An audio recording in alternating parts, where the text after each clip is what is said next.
Usually ಯಾವಾಗಲೂ ನಮ್ಮ ಮಾವ ಬಂದ್ಬಿಟ್ಟು ಕಜ್ಜಾಯ ಕೊಟ್ಬಿಟ್ಟು ಹೋಗ್ತಾರೆ. ಅವ್ರು ಫಸ್ಟ್ ಯಶವಂತಪುರದಲ್ಲಿ ಇದ್ದು ಇವಾಗ ಇವರು ಈ ಕಡೆ ಮಾರುತಿ ನಗರ ಹತ್ರ ಬಂದ್ಬಿಟ್ಟಿದ್ದಾರೆ. ಸೊ ಸಿಕ್ಕಾಪಟ್ಟೆ ದೂರ ಅನ್ನಿಸ್ತಿದೆ ಈ ಹತ್ರ ಮಾತ್ರ. ಬಸ್ಸಲ್ಲಿ ಬೇರೆ ಬಂದ್ವಿ. ಸೊ ಏಂಟಿಗೆ ಬಸ್ಸಲ್ಲಿ ಬಂದಿದ್ದಾರೆ ಪಾಪುಂಟು, ಮತ್ತು ಮಳೆ ಬೇರೆ ಬರ್ತಾ ಇತ್ತಲ್ವಾ, ಅದಕ್ಕೋಸ್ಕರ ಅಷ್ಟೇ. ಸೊ ಅವ್ರ ಮನೆ ಹತ್ರ ಹೋಗೋಣ, ಅವ್ರ ಮನೆ ಹತ್ರ ಹೋಗ್ಬಿಟ್ಟು ಇವತ್ತು ಫಸ್ಟ್ ಟೈಮ್ ಬಂದಿರೋದು ನಾವು ಕೂಡ ಅವ್ರ ಮನೆಗೆ. ಅದಕ್ಕೆ ಅವ್ರು ಕರ್ಕೊಂಡು ಹೋಗೋದಕ್ಕೆ ಬರ್ತಾರೆ, ಅದಕ್ಕೆ ವೆಯ್ಟ್ ಮಾಡ್ತಾ ಇದ್ದೀವಿ. ಸೊ ಅವ್ರು ಬಂದ ತಕ್ಷಣ ಹೋಗ್ಬಿಟ್ಟು ನಾನು ನಿಮಗೆ ತೋರಿಸ್ತೀನಿ. ಆಲ್ರೆಡಿ ಅವ್ರನ್ನ ತೋರಿಸಿದ್ದೀನಿ ಒಂದು ಬ್ಲಾಗಲ್ಲಿ. ಸೊ ಇವಾಗ ಹೇಗಿದೆ ಅವ್ರ ಮನೆ ಅಂತ ಹೇಳ್ಬಿಟ್ಟು ತೋರಿಸ್ತೀನಿ ಈಗ. ನಮ್ಮ ಚೋಟ್ ಮೆಣಸಿನ್ಕಾಯಿ ಅಂತೂ ಅಲ್ಲಿಂದಾನೇ ಕೇಳ್ತಾ ಇದ್ದ, ಇನ್ನು ಎಷ್ಟು ದೂರ ಅಮ್ಮ ಎಷ್ಟು ದೂರ ಅಮ್ಮ ಎಷ್ಟು ದೂರ ಅಮ್ಮ ಅಂತ. ಚಾಕ್ಲೇಟ್ ಬಟ್ ಏನೋ ಒಂಥರ ಈ ಸಲ ನನಗೇನೋ ಒಂಥರ ಅನ್ನಿಸ್ತು ಚಿನ್ನಿ, ತಲೆ ಸುತ್ತೋದರ ಏನೋ.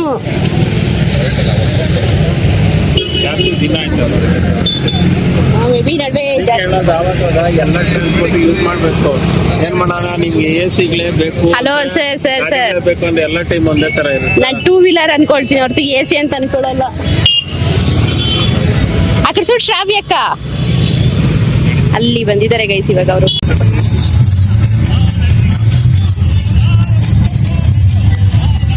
ಬಸ್ ಸ್ಟಾಪಿಂದ ಇವ್ರ ಮನೆ ಹತ್ರ ಬರೋದಕ್ಕೆ ಆಲ್ಮೋಸ್ಟ್ ಸ್ವಲ್ಪ ಟೈಮ್ ತಗೊಳುತ್ತೆ. ಅಂದರೆ ಸ್ವಲ್ಪ ದೂರನೇ ಇದೆ ಗೈಸ್ ಬಸ್ ಸ್ಟಾಪಿಂದ ಮನೆ ಹತ್ರಕ್ಕೆ. ಸೊ ಅದಕ್ಕೆ ಸರಿ ಅಂತ ಹೇಳ್ಬಿಟ್ಟು ಆಟೋದಲ್ಲೇ ಕರ್ಕೊಂಡು ಹೋಗ್ತೀನಿ ಅಂತ ಹೇಳ್ಬಿಟ್ಟು ಆಟೋ ಬುಕ್ ಮಾಡಿದ್ರು. ಅವರಿಬ್ರು ಗಾಡಿಯಲ್ಲಿ ಹೋಗ್ತಾ ಇದ್ದಾರೆ ನೋಡಿ. ಇವರ ಅಮ್ಮ ಮನೆಗೆ ನಾವು ಹೋಗ್ತಾ ಇರೋದು, ಅಂದರೆ ಗಾಡಿ ಓಡಿಸ್ತಾ ಇದ್ದಾರಲ್ವಾ, ಅಕ್ಕ ಅವ್ರ ಅಮ್ಮ ಮನೆಗೆ ನಾವು ಹೋಗ್ತಾ ಇರೋದು. ಅಕ್ಕ ಮನೆ ಮತ್ತು ಅವರಿಬ್ಬರದು ಮನೆ ಸ್ವಲ್ಪ ಒಂದು 5 ಮಿನಿಟ್ಸ್ ಡಿಸ್ಟೆನ್ಸಲ್ಲೇ ಇದೆ ಇವಾಗ. ಸೊ ಫೈನಲಿ ಮನೆಗೆ ಬಂದ್ವಿ. ಮನೆ ಅಂತೂ ನನಗೆ ಸಖತ್ ಇಷ್ಟ ಆಯಿತು. ಆ್ಯಕ್ಚುಲಿ ನನಗೆ ಈ ರೀತಿ ಸಪ್ರೇಟಾಗಿ ಹೌಸಸ್ ಇರೋದು ಮತ್ತು ಆಮೇಲೆ ಕಾಮಾಗಿರೋಂಥ ಏರಿಯಾ ಅಂದರೆ ನನಗೆ ಸಖತ್ ಇಷ್ಟ. ನಮ್ಮ ಊರಲ್ಲೆಲ್ಲ ಫುಲ್ಲು ಮಗ್ಗಗಳೇ ಗೈಸ್. ಇದು ಧ್ವಂಸಂದ್ರನೇ ಗೊತ್ತಿರುತ್ತಲ್ವ, ಒಂಥರ ಮಗ್ಗ ಸೌಂಡು ಟಕ ಟಕ ಟಕ ಟಕ ಅಂತಾನೆ ಇರುತ್ತೆ. ನಾನು ವಾಯ್ಸ್ ಓವರ್ ಕೊಡಬೇಕಾದ್ರೆ ಕೂಡ ಬ್ಯಾಕ್ಗ್ರೌಂಡಲ್ಲಿ ನೀವು ನೋಡ್ಬೋದು ಟಕ ಟಕ ಟಕ ಅನ್ನೋ ಸೌಂಡ್ ಬರ್ತಾನೆ ಇರುತ್ತೆ. ಪಾಪು ಅಂತೂ ಫುಲ್ ಎಂಜಾಯ್ ಮಾಡ್ತಾ ಇದ್ದ. ಆಮೇಲೆ ಇವ್ರು ಮಾಡೋ ಸೊಪ್ಸಾರು ಅಂದರೆ ನಮಗೆ ತುಂಬ ಇಷ್ಟ. ಹಾಗೆ ಸೊಪ್ಸಾರು, ಪಾಯಸ, ಬೋಂಡ ಎಲ್ಲ ಮಾಡಿದ್ರು. ಎಲ್ಲ ತಿನ್ಬಿಟ್ಟು ಹಾಗೆ ನಾವೆಲ್ಲರೂ ಸ್ವಲ್ಪ ಹೊತ್ತು ಮಾತಾಡ್ಕೊಂಡು ಹಾಗೆ ಕೂತಿದ್ವಿ.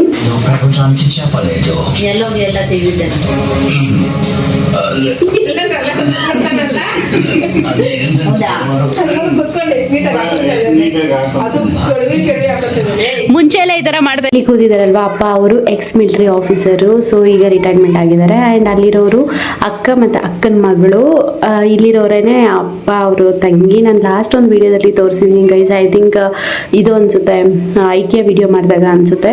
ಸೊ ಇವಾಗ ಇಲ್ಲಿ ಈ ಮನೆಯದು ನನಗೆ ಸಖತ್ ಇಷ್ಟ ಆಯಿತು. ಹಾಗೆ ಸ್ವಲ್ಪ ಹೊತ್ತು ಮಾತಾಡ್ಕೊಂಡಿದ್ದು ಆಮೇಲೆ ಟ್ಯೂಷನ್ ಕೂಡ ಇಟ್ಕೊಳ್ತೀವಲ್ವಾ, ಸೊ ಅದಕ್ಕೆ ಟೈಮ್ ಆಗೋಗುತ್ತೆ ಅಂತ ಹೇಳಿಬಿಟ್ಟು ನಾವು ಕೂಡ ವಾಪಸ್ ಬಂದ್ವಿ.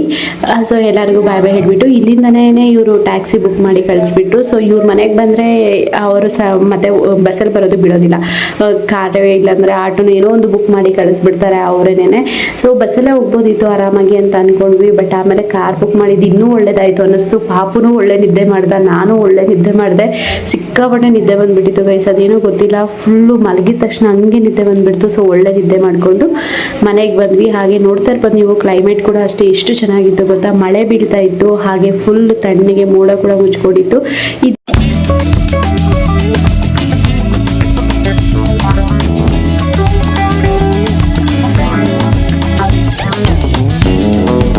ನೆನ್ನೆ ನಾವು ಮನೆಗೆ ಬಂದ್ಮೇಲೆ ವಿಡಿಯೋನ ಕಂಟಿನ್ಯೂ ಮಾಡಕ್ ಆಗ್ಲಿಲ್ಲ. ಒಂಥರ ಫುಲ್ ಟೈರ್ಡ್ ಆಗಿರೋ ತರ ಫೀಲ್ ಆಗ್ತಿತ್ತು. ಸೊ ಅದಕ್ಕೆ ಸರಿ ಅಂತ ಹೇಳ್ಬಿಟ್ಟು ಸುಮ್ಮನೆ ಆಗೋದ್ವಿ. ಮಾಡಿ ತಿನ್ಬಿಟ್ಟು ನೆಮ್ಮದಿಯಾಗಿ ಮಲಗ್ಕೊಂಡ್ವಿ. ಸೊ ಇವಾಗ ನಾನು ಮಧ್ಯಾಹ್ನದಿಂದ ವ್ಲಾಗ್ನ ಮತ್ತೆ ಕಂಟಿನ್ಯೂ ಮಾಡ್ತಾ ಇದ್ದೀನಿ. ಸೊ ಇವಾಗ ಒಂದ್ ಸ್ವಲ್ಪ ಹುಳಿಯನ್ನ ಗೊಜ್ಜು ಮಾಡ್ಕೊಳ್ಳೋಣ ಅಂತ ಅನ್ಕೊಂಡೆ. ರೈಸ್ ಇಟ್ಟಿದ್ದೀನಿ. ಸೊ ತುಂಬಾ ದಿನ ಆಗಿತ್ತು ಹುಳಿಯನ್ನ ಮಾಡ್ಕೊಂಡು, ಒಂಥರ ಚಡಿ ಇದೆ ಅಲ್ವಾ. ಸೊ ಅದಕ್ಕೆ ಸ್ವಲ್ಪ ಹುಳಿ ಖಾರ ಇರೋ ತಿಂದ್ರೆ ಸಕ್ಕತ್ತಾಗಿರುತ್ತೆ ಗೈಸ್. ಸೊ ಅದಕ್ಕೋಸ್ಕರ ಸರಿ ನಾನು ನಿಮ್ಮ ಹತ್ರ ಶೇರ್ ಮಾಡ್ಕೊಳ್ಳೋಣ ಯಾವ ರೀತಿ ಮಾಡ್ಕೊಳ್ತೀನಿ ನಾನು ಅಂತ ಹೇಳ್ಬಿಟ್ಟು ಈ ಒಂದು ವಿಡಿಯೋನ ಕಂಟಿನ್ಯೂ ಮಾಡ್ತಾ ಇದ್ದೀನಿ. ಸೊ ಬನ್ನಿ ಇವಾಗ ನೋಡೋಣ.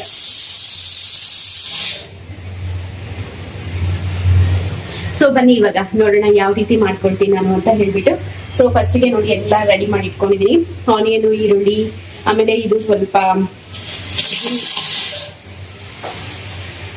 ಸ್ವಲ್ಪ ಉದ್ದಿನ ಬೇಳೆ, ಆಮೇಲೆ ಬೆಳ್ಳುಳ್ಳಿ, ಕೊತ್ತಂಬರಿ ಸೊಪ್ಪು ಮತ್ತೆ ಹುಣಸೆ ಹಣ್ಣು ನೆನೆಸಿ ಇಟ್ಕೊಂಡಿದೀನಿ. ಸಾಸಿವೆ ತಗೋಬೇಕು, ಮತ್ತೆ ಕರ್ಬೇವಿನ ಸೊಪ್ಪು ಖಾಲಿ ಆಗ್ಬಿಟ್ಟಿದೆ ನೋಡ್ಕೊಂಡಿಲ್ಲ. ಸೊ ಬನ್ನಿ ಹೇಗ್ ಮಾಡೋದು ಅಂತ ತೋರಿಸ್ತೀನಿ. ಮೊದಲಿಗೆ ಬಾಣಲೆ ಇಟ್ಕೊಂಡು ಎಣ್ಣೆ ಹಾಕೋಬೇಕು.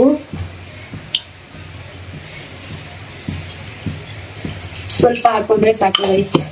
ಈ ತರದ್ದು ಯೂಸ್ ಮಾಡೋದ್ರಿಂದ ಸ್ವಲ್ಪ ಎಣ್ಣೆ ಕಡಿಮೆ ಹಿಡಿಯುತ್ತೆ ಗೈಸ್, ಅದಕ್ಕೋಸ್ಕರ ಇದನ್ನ ಯೂಸ್ ಮಾಡ್ತೀನಿ. ಅಂಡ್ ಇಟ್ಕೊಳ್ಳೋಕ್ಕೂ ಕೂಡ ಅಷ್ಟು ತುಂಬಾ ಗ್ರಿಪ್ ಆಗಿದೆ.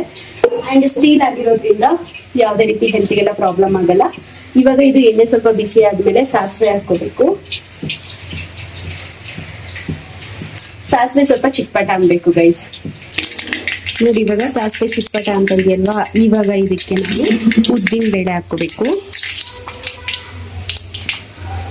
ಆಮೇಲೆ ಬೆಳ್ಳುಳ್ಳಿ, ಈರುಳ್ಳಿ, ಮೆಣಸಿನ್ಕಾಯಿ ಎಲ್ಲ ಒಟ್ಟಿಗೆ ಹಾಕೊಂಡು ಸ್ವಲ್ಪ ಫ್ರೈ ಮಾಡ್ಕೋಬೇಕು ಗೈಸ್.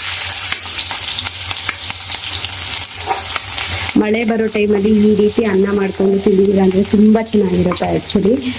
ಸೊ ಇದಕ್ಕೇನು ಜಾಸ್ತಿ ಇಂಗ್ರೀಡಿಯೆಂಟ್ಸ್ ಬೇಕಾಗಿಲ್ಲ, ಹಾಗೆ ತುಂಬಾ ಟೈಮು ಬೇಕಾಗಿಲ್ಲ. ವಿತಿನ್ ಒಂದು 10 to 15 ಮಿನಿಟ್ಸ್ ಅಲ್ಲಿ ರೈಸು ಮುಗಿಯುತ್ತೆ, ಈ ಕಡೆ ಗೊಜ್ಜು ಕೂಡ ಮಾಡ್ಕೊಬಿಡ್ಬೋದು. ತುಂಬಾ ಅಂದ್ರೆ ತುಂಬಾನೇ ಚೆನ್ನಾಗಿರುತ್ತೆ. ಈಗ ನೋಡಿ ಹುಣಸೆಹಣ್ಣ ನೆನೆಸಿಟ್ಕೊಂಡಿದ್ನಲ್ವ, ಈ ರಸನ ಇದಕ್ಕೆ ಹಾಕೋಬೇಕು.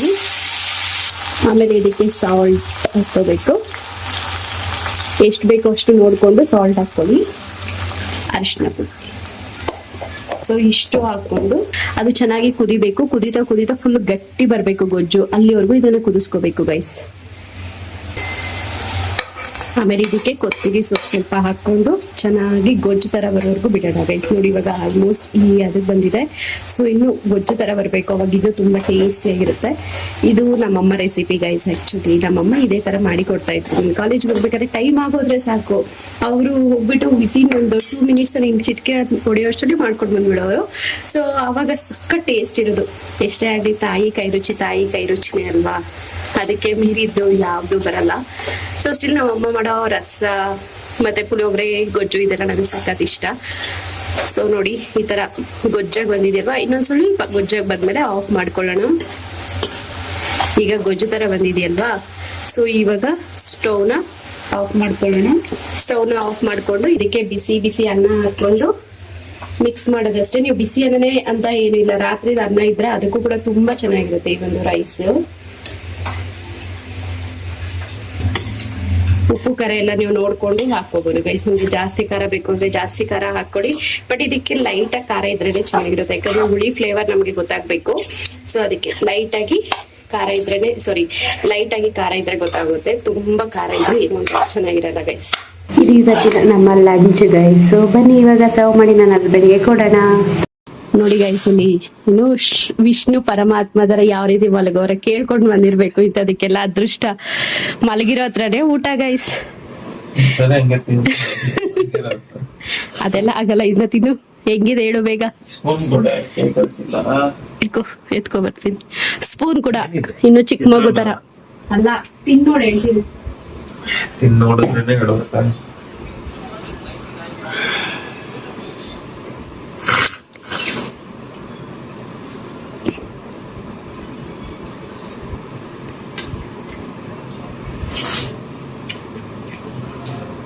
ಏನಾಯ್ತು? ಉಪಕಾರ ಇನ್ನೇನು ಅನಿಸ್ತಾ ಇಲ್ಲ. ಹುಳಿ ಇಲ್ವಾ ಅನ್ನ? ಮೇ ಬಿ ನಾನು ಕೋಲ್ಡ್ ಆಗಿರೋದಕ್ಕೆ ಗೊತ್ತಾಗ್ತದೆ. ಮತ್ತೆ ಇವ್ರು ಕೊಟ್ಟು ವೇಸ್ಟ್ ಗೈಸ್, ನಾನು ಊಟ ಕೊಟ್ಟಿದ್ದೆ ವೇಸ್ಟ್. ನನಗೆ ಅನ್ಸಿದ್ ನಾನು ಹೇಳಿದ್ನಪ್ಪ. ಅಲ್ಲ ಹುಳಿ ಅನ್ನಿಸ್ತಿದ್ವಾ ಅಂತ, ಖಾರ ಲೈಟ್ ಆಗಿರುತ್ತೆ ಬಿಡು, ಹುಳಿ ಅನ್ನಿಸ್ತಿದ್ವಾ ಅಂತ ಗೈಸ್. ನೋಡಿದ್ರಲ್ವಾ, ಇಷ್ಟೇ ಇವತ್ತಿನ ವ್ಲಾಗ್. ಸೊ ನಿನ್ನೆಯಿಂದ ಆಗಿದ್ದು ವ್ಲಾಗ್ ಗೈಸ್. ಇದು ಇವತ್ತಿನ ಈ ಒಂದು ರೆಸಿಪಿ ತೋರಿಸ್ಕೊಳ್ತಾ ಈ ಒಂದು ವ್ಲಾಗ್ ನ ಇಲ್ಲಿಗೆ ಎಂಡ್ ಮಾಡ್ತಾ ಇದೀನಿ. ನೀವು ಕೂಡ ಟ್ರೈ ಮಾಡಿ. ಸ್ವಲ್ಪ ಉಪ್ಪು ಖಾರ ಜಾಸ್ತಿ ಹಾಕೊಳ್ಳಿ, ಹುಳಿ ಸ್ವಲ್ಪ ಜಾಸ್ತಿ ಹಾಕೊಳ್ಳಿ. ಸೊ ಎಲ್ಲಾದ್ರಲ್ಲೂ ಕಡಿಮೆ ಇದೆ ಅಂತ ಅವ್ರು ಹೇಳ್ತಾರೆ. ಮೇ ಬಿ ಅವ್ರಿಗೆ ಕೋಲ್ಡ್ ಆಗಿರೋದಕ್ಕೂ ಆತರ ಅನ್ನಿಸ್ತಾ ಇರ್ಬೋದು. ನಾನು ಕೂಡ ಟೇಸ್ಟ್ ಮಾಡ್ತೀನಿ. ಸೊ ಗೈಸ್, ಹೋಪ್ ನಿಮ್ಗೆ ಈ ಒಂದು ವ್ಲಾಗ್ ಇಷ್ಟ ಆಗಿದೆ ಅನ್ಕೊಂಡಿದೀನಿ. ಇಷ್ಟ ಆಗಿದೆ ಲೈಕ್ ಮಾಡಿ, ಶೇರ್ ಮಾಡಿ, ಸಬ್ಸ್ಕ್ರೈಬ್ ಮಾಡ್ಕೊಳ್ಳಿ. So bye bye guys, take care.